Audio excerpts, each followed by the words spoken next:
Hi hello friends, എല്ലാ കൂട്ടുകാർക്കും advocate Anjali സീരിയലിലെ ഇന്നത്തെ നല്ലൊരു എപ്പിസോഡിന്റെ റിവ്യൂയിലേക്ക് തന്നെ സ്വാഗതം കേട്ടോ. ചാനൽ ആദ്യമായിട്ടാണ് കാണുന്നുണ്ടെങ്കിൽ ഒന്ന് സബ്സ്ക്രൈബ് ചെയ്ത് ലൈക്ക് ചെയ്ത് സപ്പോർട്ട് ചെയ്യാൻ വേണ്ടി മറക്കല്ലേ. അങ്ങനെ നമ്മുടെ എപ്പിസോഡ് തുടങ്ങുമ്പോൾ തന്നെ കാണിക്കുന്നത് മുകുന്ദൻ ഉണ്ണിനെയാണ് കേട്ടോ. മുകുന്ദൻ ചായ കുടിച്ചുകൊണ്ടിരിക്കുകയാണ്. അപ്പൊ എന്തു ഒരു ഗ്ലാസ് ചായ കൊടുക്കുന്നുണ്ട്. അതും കുടിച്ച് പത്രം വായിച്ചുകൊണ്ടിരിക്കുന്ന സമയത്താണ് രാഘവൻ ഉണ്ണി ബാഡ്മിന്റൺ കളിയൊക്കെ കണ്ട് തിരിച്ചു വരുന്നത് കേട്ടോ. രാഘവൻ ഉണ്ണിനെ കാണുമ്പോൾ തന്നെ നമ്മുടെ മുകുന്ദൻ ഉണ്ണിനെ ഏട്ട എന്ന് പറഞ്ഞ് അടുത്തേക്ക് പോകുന്നുണ്ട്. രാഘവൻ ഉണ്ണി പറയണ്ട, ആഹാ ഇതെന്താടോ താൻ രാവിലെ തന്നെ ഇങ്ങ് എത്തിയോടോ മുകുന്ദ എന്ന് ചോദിക്കുമ്പോൾ എത്തിയേട്ടാ, രാവിലെ തന്നെ എത്തി. രാവിലെ വന്ന് ചേട്ടനെ കാണാൻ വേണ്ടി കാത്തിരുന്നത് 2 ചായ കൂടിയും കഴിഞ്ഞു. ആഹാ അത് കൊള്ളാലോ. ഇവിടെ നിന്ന് പൊല്ലാപ്പൊക്കെ തന്റെ കെട്ടിയോള് അറിഞ്ഞു കാണുമായിരിക്കും അല്ലെ. അറിഞ്ഞു. എന്ത് പറയാനാ, ഇനി സംഭവിച്ചതൊക്കെ സംഭവിച്ചു പോയല്ലോ. അതെ, സംഭവിച്ചതൊക്കെ സംഭവിച്ചു പോയി. അല്ല താൻ പറഞ്ഞിട്ടുണ്ടായിരുന്നല്ലോ എന്നെ കാണാൻ വേണ്ടി കാത്തിരിക്കുകയായിരുന്നു. എന്താടോ മുകുന്ദ കാര്യം എന്ന് ചോദിക്കുമ്പോ, അത് ഏട്ടാ ഞാൻ ഏട്ടനോട് നേരത്തെ സൂചിപ്പിച്ച ഒരു കാര്യം തന്നെയാണ്. താൻ വളച്ചു കെട്ടില്ലാതെ കാര്യം പറ മുകുന്ദ എന്ന് പറയുമ്പോഴേക്കും, അത് പിന്നെ ഞാൻ പറഞ്ഞില്ലേ എന്റെ ബാംഗ്ലൂരിലെ ബിസിനസ് ഒക്കെ കുറച്ച് ഡള്ളായിരിക്കുകയാണ്. ഫിനാൻഷ്യക്കാരൊക്കെ കയറി ഇറങ്ങിക്കൊണ്ടിരിക്കുകയാണ്. ബിസിനസ്സും കാര്യങ്ങളൊക്കെ ഞാൻ നിർത്തിയാലോ എന്ന് വരെ ആലോചിക്കുകയാണ്. അത് നല്ലൊരു കാര്യമാണ്. തന്നോട് ഞാൻ മുമ്പേ പറഞ്ഞതല്ലേ ഈ ബിസിനസ്സും കാര്യങ്ങളൊന്നും വേണ്ട, വക്കീൽ കോട്ട് ഇട്ടിട്ട് കോടതിയിലേക്ക് ഇറങ്ങാനായിട്ട്. അപ്പൊ താൻ പറഞ്ഞു വക്കീൽ പണിയേക്കാളും ഭയങ്കര പൈസ കിട്ടുന്ന എന്തോ പണിയാണ് ബിസിനസ് എന്നൊക്കെ പറഞ്ഞ് ഇറങ്ങിയതല്ലേ ഇട താനെ. എന്നിട്ട് ഇപ്പൊ എന്തായി, ബിസിനസ്സും പൂട്ടി. ഇപ്പൊ കോടിക്കണക്കിന് രൂപയുടെ ബാധ്യതയായിട്ട് വന്നിരിക്കുന്നു. അതേട്ടാ അത് വെറും 2 കോടി രൂപയുടെ ബാധ്യതയാണ്. 2 crore ചേട്ടൻ തരുവാണെന്നുണ്ടെങ്കിൽ എന്റെ പ്രശ്നങ്ങളൊക്കെ പരിഹരിക്കാൻ സാധിക്കും. പക്ഷെ ഈ കാശ് ഞാൻ ചേട്ടനെ തിരിച്ചു തരാം. ബാംഗ്ലൂരിലെ ഒരു ബിസിനസ്സും കാര്യങ്ങളൊക്കെ നിർത്തി അതൊന്ന് വിറ്റ് പോവുകയാണെങ്കിൽ 3-4 crore എനിക്ക് തിരിച്ചു കിട്ടുന്നതായിരിക്കും.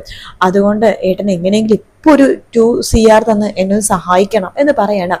അത് കേട്ട് രാഘവണ്ണി പറയണ്ട്, 2 CR 2 CR പോയിട്ട് 2 ലക്ഷം രൂപ പോലും ഞാൻ നിനക്ക് തരില്ല ഏട്ടാ. അത് പിന്നെ നടക്കില്ല മുകുന്ദ, എന്തൊക്കെ പറഞ്ഞാലും നടക്കില്ല.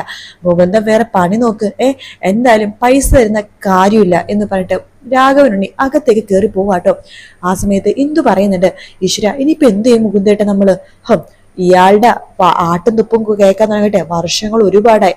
ഒരു വലിയ വക്കീലില്ല വലിയ നിക്കറ് ഞാൻ കീറുന്നുണ്ട്, ഒരു വലിയ വക്കീല് വന്നിരിക്കുന്നു എന്ന് പറഞ്ഞിട്ട് നമ്മുടെ മുകുന്ദണ്ണി പകയോട് കൂടി തന്നെ രാഘവനുണ്ണി പോയത് ഇങ്ങനെ നോക്കിക്കൊണ്ടിരിക്കാട്ടോ. പിന്നീട് കാണിക്കണത് നമ്മുടെ പാർത്ഥസാരഥിനെയാണ്. പാർത്ഥസാരഥി ആര്യനെ കാണാൻ വേണ്ടി വീണ്ടും നമ്മുടെ കോളനിയിലേക്ക് വന്നിരിക്കാട്ടോ. എന്നിട്ട് അമ്മായി അമ്മായി എന്ന് പറഞ്ഞിട്ട് ശ്യാമളനെ വിളിക്കുന്നുണ്ട്. ആ സമയത്ത് എന്തിനാണെങ്കിൽ പത്രം വായിച്ചുകൊണ്ടിരിക്കുകയായിരിക്കും. ഓരോരോ കള്ളക്കടത്തുകളെ അമ്പലത്തിൽ നിന്ന് വരെ തിരുവാഭരണം മോഷ്ടിച്ചിരിക്കുന്നു. 19 പവൻ എന്ന് പറഞ്ഞ 22 ലക്ഷം രൂപ വരില്ലേ എന്റെ സ്വാമി. എന്നാൽ ഇത്രയൊക്കെ ആയാലും പണം ആഭരണങ്ങളൊക്കെ മോഷ്ടിക്കാൻ തുടങ്ങിയിട്ട് എന്നൊക്കെ പറഞ്ഞിട്ട് വായിച്ചുകൊണ്ടിരിക്കുന്ന സമയത്താണ് പാർത്ഥസാരഥി പുറത്തു നിന്നിട്ട് അമ്മായി അമ്മായി അമ്മായി അമ്മായി എന്ന് പറഞ്ഞ് വിളിക്കുന്നു കേട്ടോ. അപ്പൊ ഇന്ദിരയാണെങ്കിൽ അമ്മായിന്നോ, രാവിലെ തന്നെ എന്നെയാരാണ് അമ്മായി എന്ന് വിളിച്ചോണ്ട് വന്നിരിക്കുന്നത് എന്ന് പറഞ്ഞിട്ട് നമ്മുടെ ഇന്ദിര ജനലിൽ കൂടി ഇങ്ങനെ നോക്കുമ്പോ, ഈശ്വര ഇനി വല്ല കൊള്ളക്കടത്തുകാരായിരിക്കോ എന്ന് പറഞ്ഞിട്ട് പുറത്തേക്ക് ഇറങ്ങുന്നുണ്ട്. ആരാ എന്ന് ചോദിക്കുമ്പോ, അല്ല ഞാൻ അമ്മായിനെ കാണാനോ അല്ല ആര്യ സതീഷിനെ കാണാൻ വേണ്ടി. ഇതാരാ എന്റെ മോളുടെ ഫുൾ പേരും പറഞ്ഞ് വിളിക്കുന്നത്, അല്ല താനാരാണെന്ന് പറഞ്ഞില്ലല്ലോ എന്ന് ചോദിക്കുമ്പോഴേക്കും അവിടേക്ക് നമ്മുടെ ശ്യാമള വരുവാണ്. ശ്യാമളനെ കാണുമ്പോൾ പാർത്ഥസാരഥി അമ്മായി എന്ന് പറയുമ്പോഴേക്കും ഹലോ മോനെ സാറേ എന്നൊക്കെ പറയുന്നു കേട്ടോ. എന്നിട്ട് ഇന്ദിര അടുത്ത് പറയണ്ട, ഇന്ദിര ഇതാ ഞാൻ കഴിഞ്ഞ ദിവസം പറഞ്ഞില്ലേ ഒരു സാറ് നമ്മുടെ ആര്യയുടെ ചികിത്സയുടെ കാര്യങ്ങളൊക്കെ പറഞ്ഞല്ലോ, ആ അവതാരമാണോ ഇത് എന്ന് ഇന്ദിര ചോദിക്കുകയാണ്. ആ സമയത്ത് പാർത്ഥസാരഥി തിരിച്ചു ചോദിക്കണ്ട, അല്ല അമ്മായി ഇതാരാ ഇത്, മുമ്പ് ഇടന്നപ്പോ ഇങ്ങനത്തെ ഒരു അവസാനത്തിന് ഞാൻ കണ്ടിട്ടില്ലല്ലോ എന്ന് പറയുമ്പോൾ ശ്യാമള ചിരിച്ചുകൊണ്ട് പറയുന്നുണ്ട്. ചിരിച്ചുകൊണ്ട് ഇങ്ങനെ നിൽക്കുക കേട്ടോ. അപ്പൊ ഇന്ദിര പറയണ്ട, ഞാൻ ആരാണെന്ന് നിനക്കറിയണോ? നീ ഇപ്പൊ അന്വേഷിച്ചില്ല ആര്യ സതീഷിന്റെ തള്ളയാടോ ഞാൻ, അതായത് പെറ്റമ്മ ഇന്ദിരാദേവി. അയ്യോ സോറി ക്ഷമിക്കണം കേട്ടോ, എനിക്ക് ആള് ഒട്ടും മനസ്സിലായില്ല. അല്ല എന്റെ മോളെ താഴ്ന്നിനെ കാണാൻ വന്നത് അല്ല സാറേ, പാവപ്പെട്ട പെൺകുട്ടികളെ അന്വേഷിച്ച് കണ്ടുപിടിച്ച് ചികിത്സിക്കലാണോ, അത് എന്റെ മോളെ പോലെ ചോദിക്കാനും പറയാനും ആരുമില്ലാത്ത പെണ്ണുങ്ങളെ അന്വേഷിച്ച് തേടി കണ്ടുപിടിച്ച് അവര് ചികിത്സിക്കുന്ന രീതിയാണോ ചെയ്യുന്നത് എന്ന് ചോദിക്കണം. അത് കേട്ടുകൊണ്ട് നമ്മുടെ ആര്യ അവിടേക്ക് വരുന്നുണ്ട്. ആര്യ പാർത്ഥസാരഥിനെ കാണുമ്പോൾ തന്നെ സന്തോഷമാവാട്ടോ. പാർത്ഥസാരഥിക്ക് അങ്ങനെ തന്നെ രണ്ടുപേരും പരസ്പരം ഇങ്ങനെ ചിരിക്കുന്നുണ്ടാവും. പാർത്ഥസാരഥി ഇന്ദിര എടുത്ത് പറയുന്നുണ്ട്, ഞാൻ ആര്യനെ ആദ്യമായിട്ട് കാണുന്നതും പരിചയപ്പെടുന്നതും സോഷ്യൽ മീഡിയ വഴിയാണ്. ആര്യയുടെ സൗണ്ട് മാത്രമേ ഞാൻ അന്ന് കേട്ടുള്ളൂ. എക്സലന്റ്, എന്തൊരു പ്രത്യേക ഒരു നമ്മുടെ മ്യൂസിക്കിലേക്ക് ആഴ്ത്തുന്ന രീതിയിലുള്ള ഒരു പാട്ടാണ് ഈ കുട്ടിയുടെ പാട്ടുകൾ. അങ്ങനെ ഞാൻ ആര്യയുടെ ഒരു ആരാധകനായി. ഈ പാട്ടിന്റെ ഉടമേനെ കണ്ടപ്പോഴോ ഈ ഒരു അവസ്ഥയിലൂടെ കടന്നുപോയ പെൺകുട്ടിയാണെന്ന് എനിക്ക് മനസ്സിലായത് അപ്പോഴാണ്. ഞാനാണെങ്കിൽ ഫിസിയോതെറാപ്പിക്കൊക്കെ വലിയ ഡിഗ്രി എടുത്ത ഒരാളാണ്. എൻ്റെ സുഹൃത്തുക്കളാണെങ്കിൽ സ്പോർട്സ് തെറാപ്പിയും അങ്ങനത്തെ കുറെ സംഭവങ്ങളൊക്കെ ചെയ്യുന്ന ആൾക്കാരാണ്. ഞങ്ങൾ ഇതുപോലത്തെ ഒരുപാട് പേര് ചികിത്സിച്ച് ഭേദമാക്കിയിട്ടുണ്ട്. ഇത് കേൾക്കുമ്പോൾ ശ്യാമള ഇന്ത്യയുടെ അടുത്ത് പണ്ട് എനിക്ക് ഈ പയ്യൻ പറഞ്ഞ കേൾക്കുമ്പോൾ എല്ലാം നടക്കുമെന്നാണ് ഇന്ദിരെ തോന്നുന്നത്. ആണോ? അതേ ഇന്ദിരെ, എനിക്കെന്തോ വല്ലാത്ത വിശ്വാസം തോന്നുന്നു. അയ്യോടാ അതേലേ, എങ്കിലേ ഞാൻ നിങ്ങളുടെ വേണ്ടി ഒരു കാര്യം പറയാം. ദേ, എന്റെ മോളെ ചികിത്സിക്കാൻ വേണ്ടി ആരും ഇവിടെ വരണ്ട. അവളുടെ ഇനിയുള്ള കാലം ഇങ്ങനെ അങ്ങോട്ട് കഴിഞ്ഞു പോയാൽ മതി. അതിനിടയ്ക്ക് വല്ല നല്ല ആലോചന വരവാണെങ്കിൽ കെട്ടിച്ചു വിടാൻ വേണ്ടി നിൽക്കുവാൻ ഞാൻ. അപ്പോഴയാളുടെ ഒരു ചികിത്സയും കാര്യങ്ങളും എന്ന് പറയുമ്പോൾ പാർത്ഥസാരഥി വേഗം ആരുടെ അടുത്തേക്ക് പോവാട്ടോ. എന്നിട്ട് ആരുടെ അടുത്ത് പറയേണ്ടതേ, അമ്മ പറഞ്ഞത് കേട്ട് താൻ വിഷമിക്കേണ്ട കേട്ടോ. അമ്മേനെ പറഞ്ഞ് താൻ മനസ്സിലാക്കിയാൽ മതി. മനസ്സിലെ ധൈര്യം കൈവിടരുത് എന്നൊക്കെ പറഞ്ഞിട്ട് പാർത്ഥസാരഥി പുറത്തേക്ക് ഇറങ്ങാട്ടോ. എന്നിട്ട് നമ്മുടെ ഇന്ത്യയുടെ അടുത്ത് പറയുന്നുണ്ട്, അതെ, ഞങ്ങളെ ഈ കാലിനും കയ്യിനും വയ്യാത്തവരെ മാത്രമല്ല ചികിത്സിച്ച് മാറ്റുന്നത്, ഈ ബുദ്ധിവൈകല്യം, അതുപോലെ തന്നെ ഈ ഒരു ഭ്രാന്ത്, പിന്നെ ഇങ്ങനത്തെ സംഭവങ്ങളൊക്കെ അതിനും ചികിത്സയുണ്ട് കേട്ടോ എന്ന് പറഞ്ഞ അമ്മായിക്കൊന്ന് കുത്തിയതിനു ശേഷം അവിടെ നിന്ന് പോവാട്ടോ. ആട്ട് ആര്യെ നോക്കി ഒന്ന് ചിരിക്കുന്നുണ്ട്. ആര്യെ നാണത്തോടു കൂടി തന്നെ നമ്മുടെ പാർത്ഥനെ നോക്കി ചിരിക്കുകയാണ്. അവിടെ നിന്നിട്ട് പാർത്ഥസാരഥി പോകുന്നുണ്ട് കേട്ടോ. അതിനുശേഷം പിന്നീട് കാണിക്കണത് നമ്മുടെ ജാസ്മിനെയാണ്. ജാസ്മിൻ ആണെന്നുണ്ടെങ്കിൽ അഞ്ജലിനെ കാണാൻ വേണ്ടി ശംഖുചക്രത്തിലേക്ക് വന്നിരിക്കുക കേട്ടോ. ആ സമയത്ത് തന്നെയാണ് രാഘവനുണ്ണി കോടതിയിൽ പോകാൻ വേണ്ടി ഇറങ്ങണത്. രാഘവനുണ്ണി നോക്കുമ്പോഴേക്കും ജാസ്മിൻ അവിടെ നിന്ന് വന്നിറങ്ങണ കാണുവാട്ടോ. ജാസ്മിന്റെ അടുത്തേക്ക് രാഘവനുണ്ണി പോകുന്നുണ്ട്. എന്താടി പെണ്ണെ, നീ ഇവിടെ, നിന്നോട് പറഞ്ഞിട്ടില്ലേ ഞാൻ എന്റെ കൺമുമ്പിൽ കണ്ടുപോരുന്നു, പിന്നെ എന്തിനാടി നീ ഇവിടെ കാല് കുത്തിയത് എന്ന് രാഘവനുണ്ണി ചോദിക്കുമ്പോൾ അവിടേക്ക് അഞ്ജലി വരുവാട്ടോ. അതെ, ജാസ്മിൻ വന്നത് വലിയ വക്കീലെ കാണാൻ വേണ്ടിയിട്ടല്ല, എന്നെ കാണാൻ വേണ്ടിയിട്ടാണ്. ഓഹോ, നിന്നെ കാണാൻ വേണ്ടിയിട്ടാണോ ജാസ്മിൻ വന്നത്? അതും എന്റെ വീട്ടിലേക്ക്. നിനക്ക് നാണൂല്ലേ ഞാൻ നടതള്ളിയ ഇവളെ എടുത്തുക്ക തലയെ വെക്കാനായിട്ട്? മൈൻഡ് യുവർ വേർഡ്സ്, വാക്കുകൾ സൂക്ഷിച്ച് സംസാരിക്കണം. ഒരു പെണ്ണിനോടാണ് സംസാരിക്കണമെന്ന് ഓർമ്മ വേണം. അതൊരു കൂട്ടുകുടുംബത്തിൽ നിന്നുകൊണ്ട് ഇങ്ങനത്തെ വൃത്തികെട്ട രീതിയിൽ സംസാരിക്കാൻ പാടില്ല. ഓ, എങ്കിൽ ഞാൻ മര്യാദക്ക് സംസാരിക്കാം.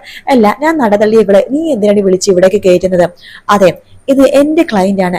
രാഘവന്റെ വക്കീലിനെ കാണാൻ വേണ്ടിയും ഇവിടുത്തെ ഗോവിന്ദന്റെ വക്കീലിനെ കാണാൻ വേണ്ടി ക്ലയന്റ്സ് ഒക്കെ വരാറുണ്ടല്ലോ, അതുപോലെ തന്നെയാ എന്നെ കാണാൻ വരുന്നത് എന്ന് പറയുമ്പോഴേക്ക് പൊട്ടിച്ചിരിക്കാണ് രാഘവനെ. അത് കൊള്ളാം, എന്നെ പോലെ അറിഞ്ഞോട് നീ എന്ന് പറയണ. ഓ, ഒരു കണക്കിൽ നമ്മൾ ഇട്ടുന്ന യൂണിഫോം ഒന്നാണെങ്കിലും നിന്റെ പേരിന്റെ കൂടെ വെറും ഒരു അഡ്വക്കേറ്റ് ഉണ്ടെന്ന് മാത്രമേ ഉള്ളൂ. നീ എന്ത് അഡ്വക്കേറ്റ് ആടി? ഒരു കേസെങ്കിലും നീ ശരിക്കും ഏറ്റെടുത്തിട്ടുണ്ടോ? അവളെ കാണാൻ വേണ്ടി വന്നിരിക്കുന്നത്. അതെ, ഇത് സത്രോന്നല്ല, ശംഖുചക്രോന്ന് അതിന്റെ പേര് എന്നൊക്കെ പറയട്ടോ. അത് കേട്ടുകൊണ്ട് നമ്മുടെ അർജുൻ അവിടേക്ക് വരുന്നുണ്ട്. ശേഷം രാഘവനുണ്ണി പറയുന്നുണ്ട്, അതെ, അഞ്ജലിക്ക് ആരെങ്കിലും കാണാനോ സ്വീകരിക്കാനുണ്ടെങ്കിലേ പുറത്ത് ഒരു ഓഫീസ് തുടങ്ങി അവിടേക്ക് ക്ഷണിക്കുക എന്ന് പറയുമ്പോഴേക്കും അഞ്ജലി പറയണ്ടേ, എന്നെ കാണാൻ വേണ്ടി ഇപ്പോ ജാസ്മിൻ വന്നു, നാളെ ചിലപ്പോൾ പത്മയും വരും, ചിലപ്പോൾ 2 ദിവസം കൂടെ നിന്നൊന്നും വരും എന്ന് പറയുമ്പോൾ അർജുൻ അവിടെ വരുന്നുണ്ട്. അർജുൻ പറയണ്ട്, അഞ്ജലി പറഞ്ഞതാണ് ശരി, അച്ഛനെ കാണാൻ വന്നതുപോലെ അഞ്ജലിനെ കാണാൻ വേണ്ടി അഞ്ജലിയുടെ സഹപ്രവർത്തകരൊക്കെ വന്നിരിക്കും. ഓഹോ, എന്റെ പുന്നാര മോൻ ഇവിടെ ഉണ്ടായിരുന്നോ? എങ്കിൽ ഞാനൊരു കാര്യം പറയാം, ഇത് എന്റെ വീടാണ്, എന്റെ കാര്യങ്ങളാണ് ഇവിടെ നടക്കുന്നത്, എന്റെ വാക്കേ ഇവിടെ വില പോകുള്ളൂ. അതുകൊണ്ട് എന്റെ സമ്മതത്തോട് മാത്രമേ ഇവിടെ ആരെങ്കിലും വരുത്താൻ സാധിക്കുള്ളൂ. ആരെങ്കിലും വരുത്തണമെന്നുണ്ടെങ്കിൽ പുറത്ത് വെച്ച് കാണണം എന്ന് പറയാണ്. അഞ്ജലി ഇങ്ങനെ സൂക്ഷിച്ചു നോക്കുന്നുണ്ട്. സോറി, അതിനെ താല്പര്യമില്ല എന്ന് പറയുമ്പോഴേക്കും രാഘവണി, ഞാൻ കാണിച്ചു തരാം എല്ലാത്തിനും എന്ന് പറഞ്ഞിട്ട് വണ്ടിയിലേക്ക് കയറുക കേട്ടോ. ആ സമയത്ത് ജാസ്മിൻ വണ്ടി എടുക്ക് എന്ന് അഞ്ജലി പറയുന്നുണ്ട്. അഞ്ജലി എടുത്ത് അർജുൻ പറയണ്ട, അഞ്ജലി തന്നെ ഞാൻ വേണമെങ്കിൽ കൊണ്ടുപോയാക്കാടോ, ജാസ്മിന്റെ വണ്ടിക്ക് വന്നോട്ടെ. സോറി, ഞാന് ഒരു ചെറിയ വക്കീലാണ്, ഞാൻ ജാസ്മിന്റെ കൂടെ പോയിക്കോളാം എന്ന് പറഞ്ഞിട്ട് പിന്നെ ഉപകാരത്തിന് ഹെൽപ്പ് ചെയ്യാൻ വന്നതിന് നന്ദി എന്നൊക്കെ പറഞ്ഞിട്ടാണ് അഞ്ജലി അവിടെ നിന്ന് പോകുന്നത് കേട്ടോ. അത് കേൾക്കുമ്പോൾ അർജുന നല്ല വിഷമാവുന്നുണ്ട്. പിന്നീട് കാണിക്കുന്നത് അഞ്ജലിയും അർജുനും കൂടി, അഞ്ജലിയും ജാസ്മിനും കൂടി നേരെ ജാസ്മിന്റെ വീട്ടിലേക്ക് വന്നിരിക്കുക കേട്ടോ. അവിടെയാണെങ്കിലോ ആര്യ നമ്മുടെ പാർത്ഥസാരഥി അടുത്ത് ഫോണിൽ സംസാരിച്ചുകൊണ്ടിരിക്കുകയാണ്. അങ്ങനെയൊന്നും ഇല്ലെന്നേ, അമ്മ ഒരു പ്രത്യേക ടൈപ്പ് എന്നൊക്കെ ഫോണിൽ ഇങ്ങനെ സംസാരിച്ചുകൊണ്ടിരിക്കുന്ന സമയത്താണ് ജാസ്മിനും അഞ്ജലിയും കൂടി ആ വീട്ടിലേക്ക് വരുന്നത്. ആ വീട് കാണുമ്പോൾ തന്നെ ജാസ്മിൻ പഴയ കാര്യങ്ങൾ ആലോചിക്കുകയാണ്. അഞ്ജലിയെ കാണാൻ വേണ്ടി വന്നപ്പോ അഞ്ജലി ആട്ടി ഇറക്കി വിട്ട കാര്യങ്ങളൊക്കെ ആലോചിക്കാട്ടോ. അഞ്ജലി ചോദിക്കേണ്ടത്, എന്താ ജാസ്മിനെ ആലോചിച്ചുകൊണ്ടിരിക്കുന്നത്? മുമ്പൊരു ദിവസം ഞാൻ ഈ വീട്ടിൽ വന്നിട്ടുണ്ട്, അതിനെക്കുറിച്ച് ആലോചിക്കായിരുന്നു. അതൊക്കെ വിടടോ, താൻ വാ എന്ന് പറഞ്ഞിട്ട് ജാസ്മിനെ കൂട്ടിക്കൊണ്ട് അഞ്ജലി വീട്ടിലേക്ക് കയറാൻ പോകുന്ന ഭാഗത്തോടെയാണ് ഇന്നത്തെ എപ്പിസോഡ് തീരുന്നത് കേട്ടോ. വീഡിയോ ഇഷ്ടപ്പെട്ടാൽ ലൈക്ക് ചെയ്യുക, സബ്സ്ക്രൈബ് ചെയ്യുക, കമന്റ് ചെയ്യുക. മറ്റൊരു വീഡിയോ ആയിട്ട് കാണാം. Take care, bye bye.